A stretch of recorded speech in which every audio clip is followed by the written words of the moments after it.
en Cristo Jesús. Que cada creyente debe tener en Cristo Jesús. En el momento en que tú recibiste a Cristo como Señor y Salvador personal de tu vida, en el momento que tú pudiste creer que verdaderamente Cristo fue resucitado de entre los muertos, un cambio maravilloso, un cambio extraordinario debe haber sufrido en tu vida. Cuando los apóstoles, cuando las mujeres, aquella María Magdalena y la otra María, fueron testigos de la resurrección de Jesús, ambas se llenaron de gozo, cambiaron, su situación fue diferente y empezaron a sentir la presencia maravillosa del Cristo resucitado. Porque cuando usted recibe al Cristo resucitado, una nueva sensación, una nueva experiencia, algo nuevo tiene que pasar en su vida, algo nuevo tiene que pasar en su corazón. Es por eso que en esta mañana quiero compartir precisamente con ustedes la esperanza de la resurrección de Jesucristo. La esperanza de la resurrección de Jesucristo, porque para usted y para mí, saber que Cristo resucitó es saber que la promesa de que usted y yo un día resucitaremos y estaremos para siempre con Él en su reino. La resurrección es la confirmación de que esa promesa es verdad. Por eso el apóstol Pablo, como ya lo vimos ahí en Primera de Corintios, los versos 12 al 14, que dice: pero si se predica de Cristo que resucitó de los muertos, ¿cómo dicen algunos entre vosotros que no hay resurrección de muertos? Porque si no hay resurrección de muertos, tampoco Cristo resucitó. Y si Cristo no resucitó, vana es entonces nuestra predicación, vana es también vuestra fe. Una de las cosas importantes, hay dos cosas sumamente importantes para la vida del creyente: la muerte de Cristo en el Calvario. ¿Por qué es importante? Porque es precisamente donde se efectuó nuestro perdón. Fue exactamente en la cruz donde usted y yo fuimos perdonados. La resurrección es la confirmación de que somos salvos por poner nuestra fe en Cristo Jesús, y también la confirmación de la promesa de que todos aquellos que hemos hecho de Cristo el Señor y Salvador personal de nuestras vidas, nosotros no moriremos eternamente, sino que resucitaremos para estar con Cristo por siempre. Hay muchos libros que he leído que hablan acerca de algunas pruebas de la resurrección. Yo les recomiendo uno que es tremendamente bueno. Este era un periodista, Lee Strobel. Él era un periodista, era ateo, pero en una ocasión él se puso a investigar acerca de la resurrección de Jesús y se encontró con que la resurrección de Jesús es verídica, es verdad, no es mentira, no es una leyenda, no es un cuento. Este libro se llama precisamente de Lee Strobel, es el caso de Cristo. El caso de Cristo. Él lo pone como si estuviera en una corte y estuvieran juzgando si en verdad Cristo resucitó o no. Es un libro bastante grueso, pero bastante interesante. Hay otro que también ya leí, y es el libro de George McDowell. George McDowell es alguien también que era ateo. Su papá era un borracho y por lo tanto él no podía creer en Dios. Él recibió a Cristo como Salvador. Él ha escrito varios libros y este libro es interesante. Se llama este libro Evidencias que exigen un veredicto, de George McDowell. Evidencias que exigen un veredicto. Hermanos, y él desarrolla una teoría maravillosa de cómo la resurrección de Jesús es una realidad. Hay otro de C.S. Lewis, un escritor maravilloso. Este se llama Cristianismo y nada más. Cristianismo y nada más. Allá en Primera de Pedro tenemos nuestro texto clave de este día, en Primera de Pedro, y dice así: bendito el Dios y Padre de nuestro Señor Jesucristo, que según su grande misericordia nos hizo renacer para una esperanza viva por la resurrección de Jesucristo de los muertos. Este verso es extraordinario y es interesante. Primero que nada nos dice que ustedes y yo, ¿verdad?, por la grande misericordia de nuestro Dios, nos hizo renacer. ¿Y renacer para qué? Para una esperanza. No una esperanza muerta, sino una esperanza viva. ¿Qué es una esperanza muerta? Cuando usted dice, bueno, tengo la esperanza que a lo mejor sane mi pariente. Esa es una esperanza muerta. La esperanza viva es aquella que nosotros decimos, tengo la esperanza que un día voy a estar para siempre con mi Señor. Esa es una esperanza viva. La esperanza que da por seguro la promesa. Y Cristo en su resurrección nos confirmó a ustedes y a mí esa maravillosa promesa de que un día estaremos con Él y para siempre. ¿Y por qué es esta esperanza? Por causa de la resurrección de Jesucristo de entre los muertos. Es ahí donde está segura y donde está firme la esperanza de cada uno de nosotros. Debido a que Cristo resucitó, mis amados hermanos, debido a que Cristo resucitó de entre los muertos, podemos experimentarlo a través de la esperanza viva, como dice Pedro. Podemos experimentarlo a través de la esperanza viva, esa esperanza viva que fue la resurrección de entre Jesucristo de los muertos. Así que nosotros podemos experimentarlo, podemos vivirlo, podemos sentirlo, porque Él siempre estará de nuestro lado. Así que vamos a ver algunos encuentros con el poder de la resurrección. Vamos a ver algunos de esos encuentros, ¿verdad?, del poder de la resurrección. Y es que Jesús, mis amados hermanos, nos ama tanto y nos amó tanto a ustedes y a mí, que Él se levantó de entre los muertos. Jesucristo resucitó de entre los muertos. Podemos experimentarlo. ¿A qué? A través de esa esperanza viva y maravillosa. ¿Cuál es el encuentro? Bueno, encuentro con el poder de la resurrección. Jesús nos ama y por eso murió por nosotros. Y después de que Jesús murió, Viernes Santo, como se le llama en nuestros días, el tercer día, resucitó de entre los muertos y comenzó a aparecer a sus discípulos. Empezó a aparecer a sus discípulos. Aquí Pablo, como lo leímos ya ahí en el capítulo 15, da una manera diferente de cómo fueron siendo las apariciones de Jesús. Pablo pone primero a Pedro, cuando en realidad el Nuevo Testamento nos dice que las primeras que vieron al Cristo resucitado fueron María Magdalena y la otra María. Así que vamos a ver a quién se le apareció primero. Bueno, a María Magdalena y a la otra María el domingo por la mañana. Fue un domingo de gozo, fue un domingo de gloria, fue un domingo de alegría, fue un domingo donde estas dos mujeres pudieron alegrarse. ¿Quién es María Magdalena? Bueno, sabemos que por el sobrenombre Magdalena es que ella era de la ciudad llamada Magdala. María Magdalena, hay dos versiones. Unos dicen que es a la que Cristo le sacó 7 demonios. Posiblemente eran mucho más que solo 7. Recuerden que el número 7 es perfecto, cantidad perfecta. No sabemos si en verdad eran 7 demonios o eran aún mucho más. Otros dicen que ella es la pecadora, María Magdalena la pecadora. Y yo creo que ambas son la misma. Tenía tantos demonios dentro de ella que en realidad no podía vivir una vida correcta, sino una vida de pecado.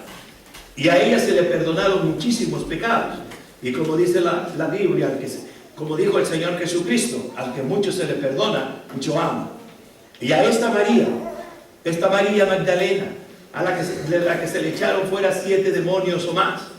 Esta María Magdalena, que era una pecadora, es la primera que tiene el gozo de poder mirar al Cristo resucitado.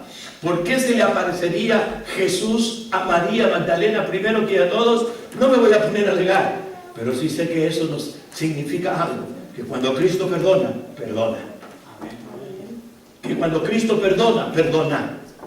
Y si a esta mujer le perdonó sus muchos pecados, si a esta mujer que estaba llena de demonios fue perdonada Cristo lo confirmó apareciéndolo para que usted y yo tengamos de memoria esto, que no importa cuánto seas tu pecado, no importa cuán negra haya sido tu vida, no importa lo que hayas hecho, si vienes a Cristo, abres tu corazón y le recibes como Señor y Salvador personal de tu vida, Él te perdona y te perdona completamente, y por eso se aparece primero a aquella gran pecadora llena de demonios.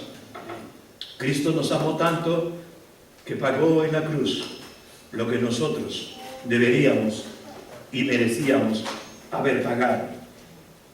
María Magdalena, para que se le echaron fuera 7 demonios. Y esto lo podemos encontrar allá en Mateo capítulo 28 del 1 al 10. Pasado el día de reposo, al amanecer del primer día de la semana, vinieron María Magdalena y la otra María a ver el sepulcro. Y hubo un gran terremoto, porque un ángel del Señor descendió del cielo y llegando removió la piedra y se sentó sobre ella. Su aspecto era como un relámpago y su vestido blanco como la nieve, y de miedo de él los guardas temblaron y se quedaron como muertos. Mas el ángel respondiendo dijo a las mujeres: no temáis vosotras, porque yo sé que buscáis a Jesús, el que fue resucitado. No está aquí, pues ha resucitado como dijo. Venid, ved el lugar donde fue puesto el Señor, e id pronto y decid a sus discípulos que ha resucitado de los muertos, y he aquí, va delante de vosotros a Galilea, allí le veréis. Marcos agrega en el capítulo 16, verso 7, dice: pero id, decid a sus discípulos y a Pedro que él va delante de vosotros a Galilea, allí le veréis, como os dijo. He aquí, lo he dicho. Y volviendo a la lectura de Juan, entonces ellas, saliendo del sepulcro con temor y gran gozo, fueron corriendo a dar las nuevas a sus discípulos. Y mientras iban a dar las nuevas a los discípulos, he aquí Jesús les salió al encuentro diciendo: salve. Y ellas, acercándose, abrazaron sus pies y le adoraron. Entonces Jesús les dijo: no temáis, id y dad las nuevas a mis hermanos, para que vayan a Galilea y allí me verán. Vemos aquí, mis amados hermanos, relatada la experiencia de estas dos mujeres. Una experiencia extraordinaria, una experiencia maravillosa. Vemos en otras partes de la Biblia que ellas, cuando vieron la piedra removida, se pusieron a llorar. Y lloraron porque pensaron que el cuerpo de su Señor había sido hurtado. Pero ellas inmediatamente corrieron a avisar a Pedro y a Juan acerca de lo que había sucedido. Una de las cosas también maravillosas aquí, mis amados hermanos, es que a pesar de que Pedro negó al Señor, a pesar de que Pedro maldijo al Señor, seguía siendo el líder. Seguía siendo el líder. Pedro era un tipo controversial. Pedro era un tipo que de repente parecía que tenía una fe indestructible y de repente parecía todo lo contrario. Pero algo tenía Pedro. Algo tenía Pedro que los demás lo respetaban. Y lo consideraban aún el líder de los discípulos. ¿Qué sería? Solo ellos y Dios lo saben. Pero algo aquí extraordinario para mí es que a pesar de que Pedro negó al Señor, que a pesar de que Pedro lo rechazó, Jesús siguió amándolo y siguió permitiendo que lo siguieran considerando todo el líder del grupo. Ellas corrieron a Pedro y a Juan, fueron a los que les avisaron primero, y más adelante veremos lo que pasó con ellos cuando recibieron este maravilloso amigo. Entonces, después de haber llorado, después de estar temerosas porque habían visto la piedra movida, recuerden que allá en Mateo se nos dice que los sacerdotes fueron a Pilato para custodiar la tumba. Había soldados cuidando el sepulcro. 25 soldados romanos estaban cuidando. Recuerden que les he platicado que entre los romanos tenían que estar despiertos los 25, Si uno se dormía y 24 estaban despiertos, mataban a los 25 por haber permitido que su compañero se durmiera. Así que pueden imaginarse que nadie podía acercarse. Aparte, estaba sellada la tumba. Se le había puesto el sello de Roma y por lo tanto eso era demasiado respetado para que alguien se atreviera a abrir la tumba y romper los sellos. Pero sí vemos que un ángel del Señor movió aquella roca y aquella roca dejó abierto el sepulcro. Recuerden que la mayoría de los sepulcros eran hechos en las partes de unas montañas y era como una cueva, y ahí después dejaban caer una piedra redonda muy pesada que era a veces muy difícil de mover. Según la tradición judía, se visitaba la tumba hasta los 3 o 4 días después de haber sido enterrada la persona que se enterró. Por eso las mujeres iban a visitar aquel sepulcro y tal vez a terminar de arreglar la situación del Señor. Pero sin embargo, mis amados hermanos, momentos después, instantes después, aquel lloro se convirtió en alegría, aquel lloro se convirtió en gozo, porque habían visto al Cristo resucitado, habían experimentado la esperanza de la resurrección, sabían que su Señor, aunque había muerto, ahora estaba vivo y podían ir corriendo con todas las fuerzas que tenían para llegar y compartir con los apóstoles lo que habían visto y oído, cómo el Señor se les había aparecido, aún cómo habían podido abrazar sus piernas. Aquellas mujeres, después del miedo, después del temor, ahora están llenas de gozos, listas para correr y difundir la gran noticia. Fueron de inmediato a avisarle a los demás. Ellas de inmediato corrieron. Tal vez no les importó si se dañaban o no, o si tropezaban. Ellas iban alegres, ellas iban felices. Querían ayudar a los demás, querían compartir con los demás lo que Cristo ya había hecho en sus vidas a aparecérseles. ¿Está usted luchando con el miedo? ¿Vive usted luchando con el miedo? ¿Con el desánimo? ¿Se siente usted desanimado? ¿Se siente usted depresivo? Porque está pasando alguna situación difícil. ¿Siente que quiere encerrarse dentro de su recámara y que no quiere salir a ningún lugar? ¿Piensa que la única solución es estar metido en su casa sin ver a nadie más? Eso se llama depresión. Eso se llama depresión. Cuando usted no quiere ver a nadie, cuando usted quiere estar encerrado. ¿Tiene miedo de todo? ¿Miedo de perder su trabajo? ¿Miedo de que le caiga alguna enfermedad? ¿Miedo de que le pase esto o le pase aquello? Ven a Jesús. Ven a Jesús. Y Él acaba con todo eso. Ven a Jesús. Y todo aquello de lo que tú estás dependiendo, todo aquello de lo que tú dependes para sentirte bien, ven a Jesús. Y Él te da una nueva esperanza, una esperanza maravillosa, una esperanza grande y poderosa. Después de las mujeres, se le apareció a Pedro y a Juan, aunque realmente no se le apareció visiblemente en esa primera ocasión. No fue visiblemente. Vamos inmediatamente allá a Juan 20, 1 al 8. Juan 20, del 1 al 8, dice: el primer día de la semana, María Magdalena fue de mañana, siendo aún oscuro, al sepulcro, y vio quitada la piedra del sepulcro. Entonces corrió y fue a Simón Pedro. ¿Ve? ¿A quién fue primero? A Simón Pedro. Y al otro discípulo, aquel al que amaba Jesús, o sea, Juan, y le dijo: se han llevado del sepulcro al Señor y no sabemos dónde le han puesto. Y salieron Pedro y el otro discípulo y fueron al sepulcro. Corrían los dos juntos, pero el otro discípulo corrió más aprisa que Pedro y llegó primero al sepulcro, y bajándose a mirar, vio los lienzos puestos allí, pero no entró.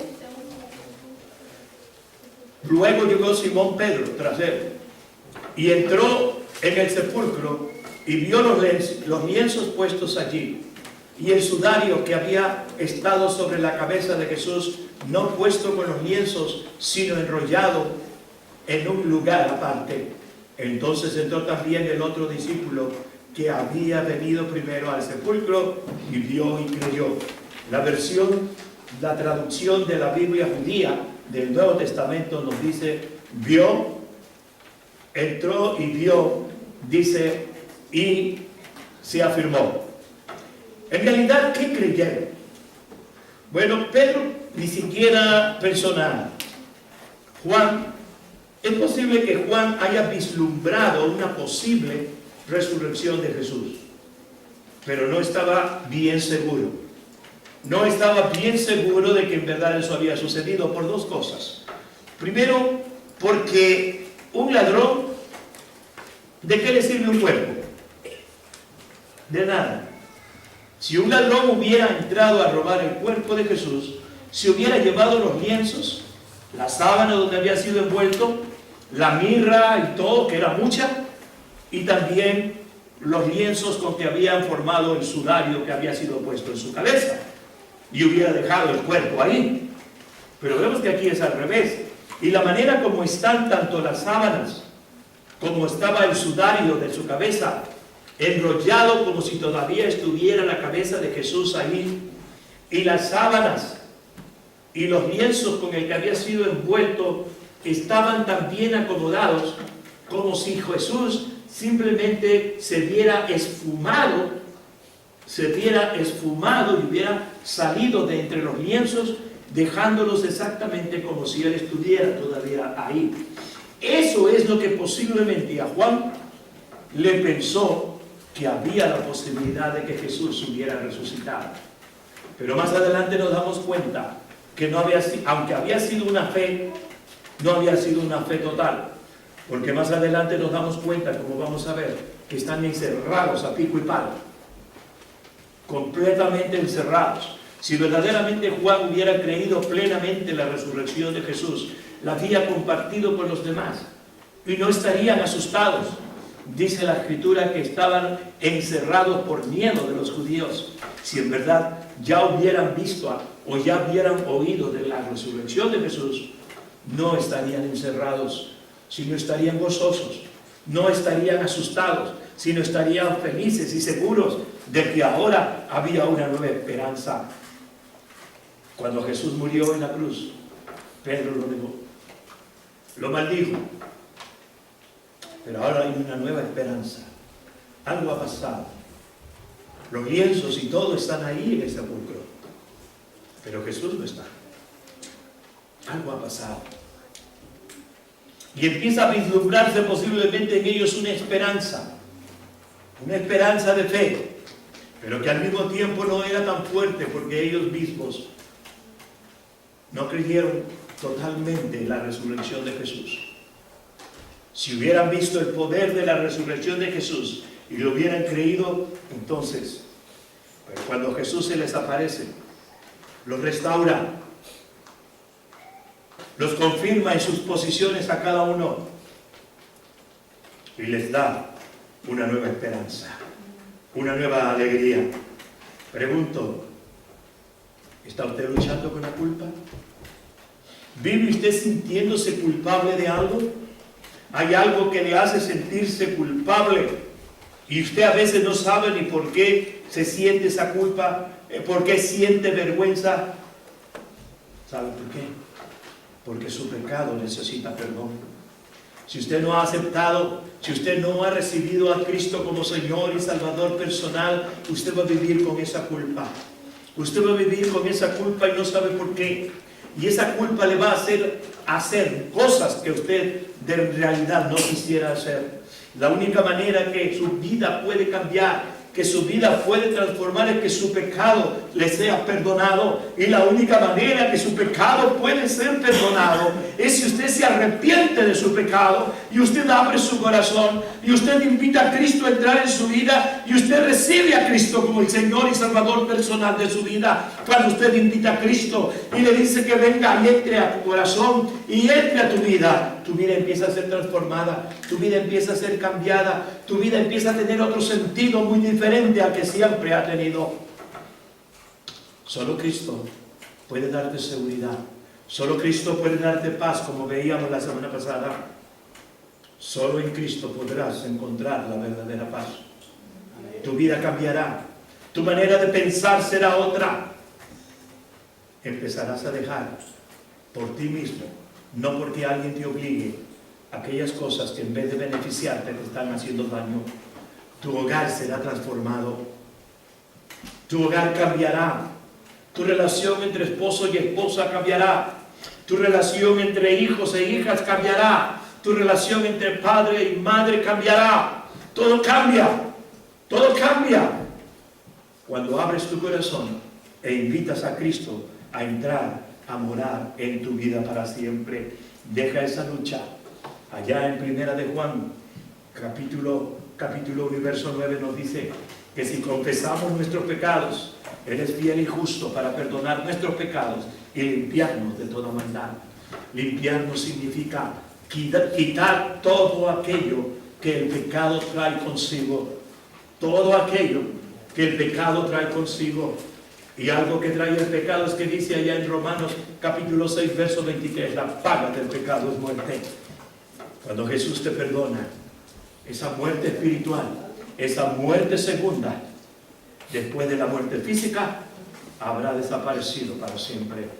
El temor, la angustia, la tristeza, el miedo, la vergüenza y la culpabilidad de no saber por qué te sientes culpable, habrá desaparecido para siempre cuando abres tu corazón y dejas a Cristo entrar en tu vida.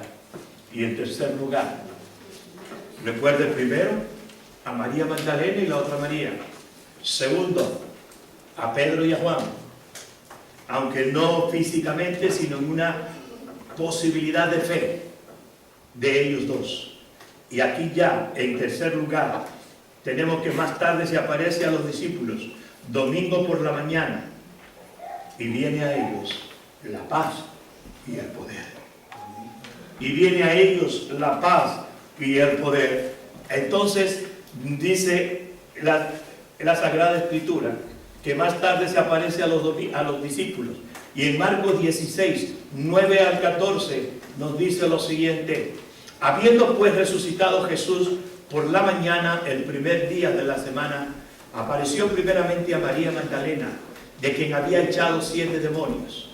Yendo ella lo hizo saber a los que habían estado con él, que estaban, óigalo bien, tristes y llorando. Ellos, cuando oyeron que vivía y que había sido visto por ellas, no lo creyeron. ¿Se fijan? No lo creyeron. Pero después apareció en otra forma a 2 de ellos que iban de camino yendo al campo. Ellos fueron y lo hicieron saber a los otros. Dice, y ni aún ellos creyeron. Vea cómo la Escritura nos confirma que verdaderamente no fue una fe total la de Pedro y Juan. Una fe que hablaba de posibilidad. Tal vez es posible, por la manera como vieron los lienzos y las sábanas, pero fueron a encerrarse de nuevo. Seguían teniendo el mismo miedo. Y tú no puedes dejar el miedo. Tú no puedes dejar de sentir miedo. Tú no puedes dejar de sentir vergüenza. Tú no puedes dejar de sentirte culpable por algo hasta que no venga Cristo en tu vida. Hasta que no recibas como Salvador al Cristo resucitado. Cuando tú recibes al Cristo resucitado como Salvador, entonces todo cambia. Finalmente se apareció a los 11 mismos, estando ellos sentados a la mesa, y vea, y les reprochó su incredulidad. ¿A cuántos de ellos? ¿A cuántos de ellos? ¿A cuántos dice? A 2. Ah, no. Acabo de leer. Y ahí está puesto. ¿A cuántos de ellos se les apareció? A los 11. A los 11. Ahí estaban Pedro y Juan. Y aún a Pedro y Juan dice que les reprochó su incredulidad y dureza de corazón. Todo el mundo dice que cuando dice que entró y creyó, bueno, posiblemente creyó que había pasado algo extraordinario. que había sido algún suceso especial, pero hasta ahí nada más. Porque no habían creído a los que le habían visto resucitado. Se aparece ahora a todos, a los 11 discípulos, que recuerden que Judas ya estaba muerto. Cuando se aparece a los 11, entonces nos encontramos, ¿verdad?, que ahora eran los 11 que podían tener una esperanza. Ahora eran los 11 que podían cambiar ese miedo. Ahora eran los 11 que ese temor y ese miedo que tenían se había quitado. Y si entramos a Hechos de los Apóstoles, nos damos cuenta que verdaderamente la esperanza y la experiencia de ver y de tener al Cristo resucitado transforma las vidas. 11 cobardes, 11 miedosos, 11 que andaban huyendo y escondiéndose, ahora son 11 valientes que están dispuestos a dar su vida, que están dispuestos a morir por causa de que estaban convencidos que su Señor estaba vivo y había resucitado de entre los muertos. No estaba muerto, estaba vivo y estaba ahora ahí con ellos. Pero tenemos el relato de Juan. Veamos ahora el relato de Juan, y dice así: cuando llegó la noche de aquel mismo día, el primero de la semana, vean, y este ya es Juan, ¿okay? Este es el mismo Juan, el que parece que creyó. Vean lo que dice: estando las puertas cerradas en el lugar donde los discípulos estaban reunidos por miedo de los judíos, vino Jesús y puesto en medio les dijo: paz a vosotros. Y cuando les hubo dicho esto, les mostró las manos y el costado, y los discípulos se regocijaron viendo al Señor. Entonces Jesús les dijo otra vez: paz a vosotros. Como me envió el Padre, así también os envío. Como me envió el Padre, así también os envío. ¿Qué cambio? ¿Qué cambio más maravilloso se sufre cuando usted recibe a Cristo Jesús como Salvador personal? Usted tiene la esperanza de saber que el poder mismo de Dios vive en usted. Usted tiene la esperanza de saber que usted tal vez morirá físicamente, porque todos moriremos físicamente hasta que venga el Señor Jesús. Cuando Él venga en su segunda venida, entonces los que estén vivos serán transformados y no conocerán muerte. Pero mientras Cristo no venga, todos estamos dispuestos a sufrir la muerte primera. Pero tenemos la esperanza segura de que nosotros no experimentaremos la muerte segunda, que es la muerte espiritual, que es la separación eterna de Dios, sino que nosotros moriremos la primera, pero la segunda viviremos, y viviremos eternamente con nuestro Señor y para siempre. Esa es la esperanza viva. Esa es la esperanza que nosotros podemos disfrutar y gozar. Cristo vive. Y Cristo dijo: paz a vosotros. La culpabilidad, el temor, el miedo desaparecen.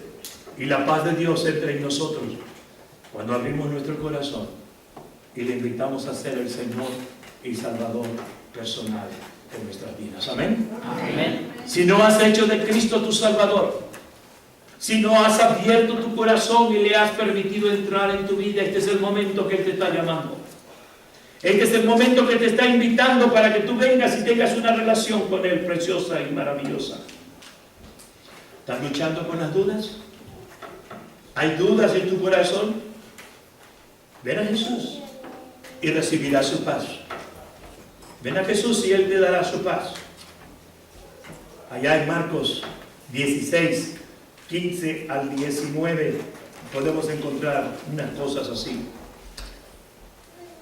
Y les dijo: id por todo el mundo y predicad el Evangelio a toda criatura.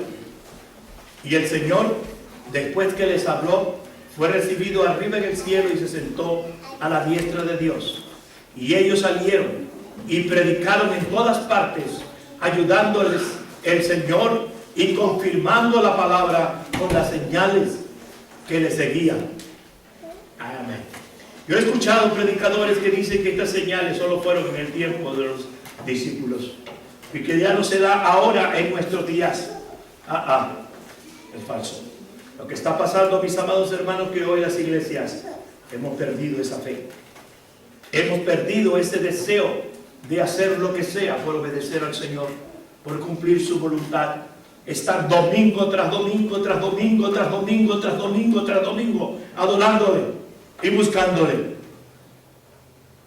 Él no puede manifestarse en una iglesia donde no hay una completa y entera fidelidad, porque entonces se diría que Dios es un Dios al que podemos manejar como nosotros querramos.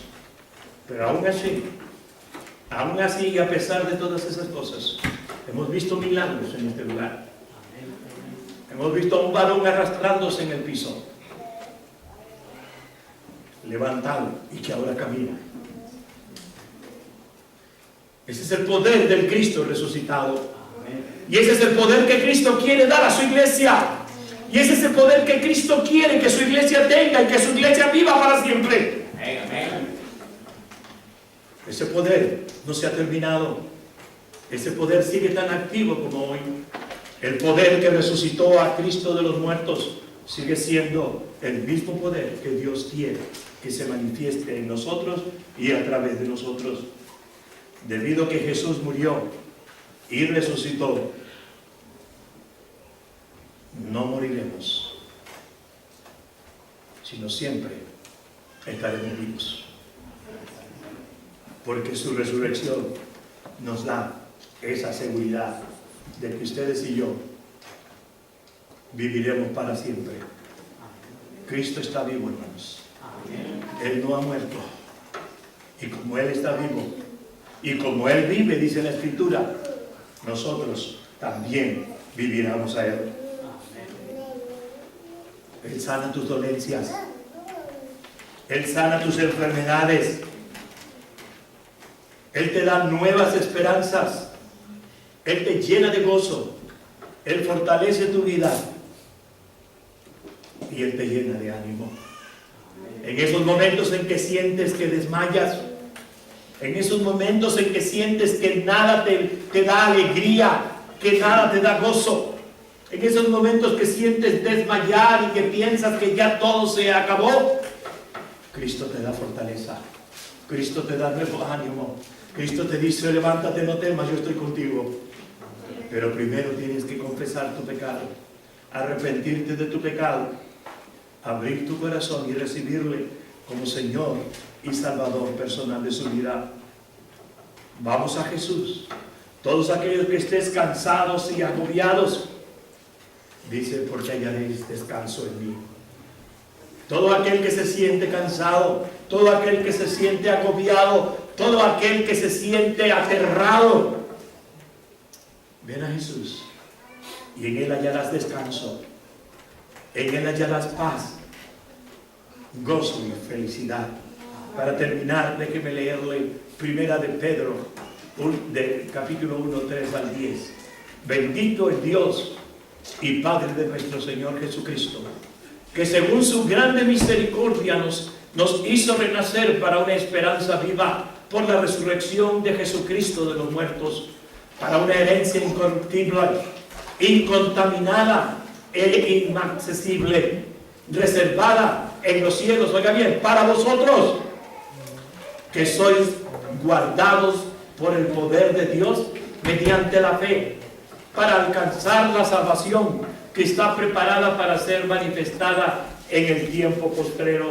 Óigame esto, en el tiempo postrero, en lo cual vosotros os alegráis, aunque ahora por un poco de tiempo, si es necesario, tengáis que ser afligidos en diversas pruebas, para que sometida a prueba vuestra fe, mucho más preciosa que el oro, el cual, aunque perecedero, se prueba con fuego, sea hallada en alabanza, gloria y honra cuando sea manifestado Jesucristo.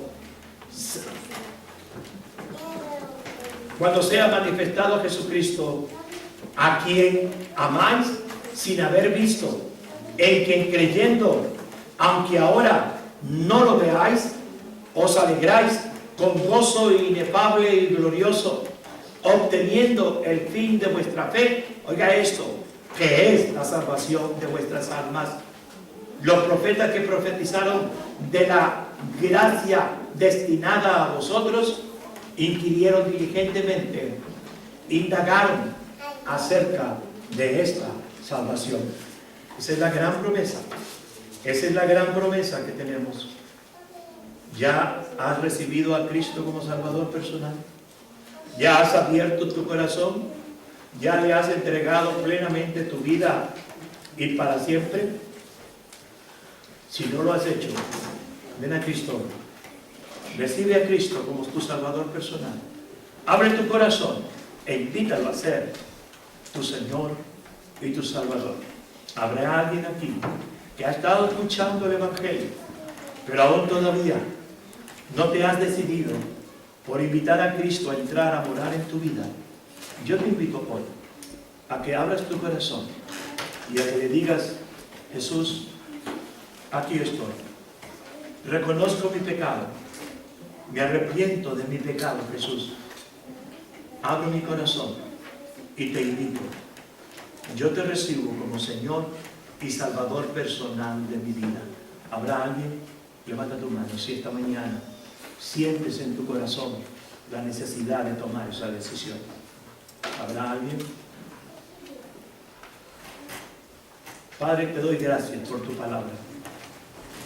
Solo tú sabes si hay alguien o no en esta mañana que necesita ser salvo. Yo te ruego, Señor, que cualquiera que sea, tú toques su corazón y tú toques su vida. Y que en esta hora Él pueda salir, reflexionar en lo que ha escuchado en esta mañana y pronto, Señor, pueda abrir su corazón e invitarte a morar en su vida para siempre. A nosotros que ya lo somos, Señor, que la esperanza de la resurrección nos anime para continuar adelante a pesar de las pruebas, a pesar de las dificultades. Nosotros sigamos siempre adelante. En Cristo Jesús, Señor nuestro. Amén.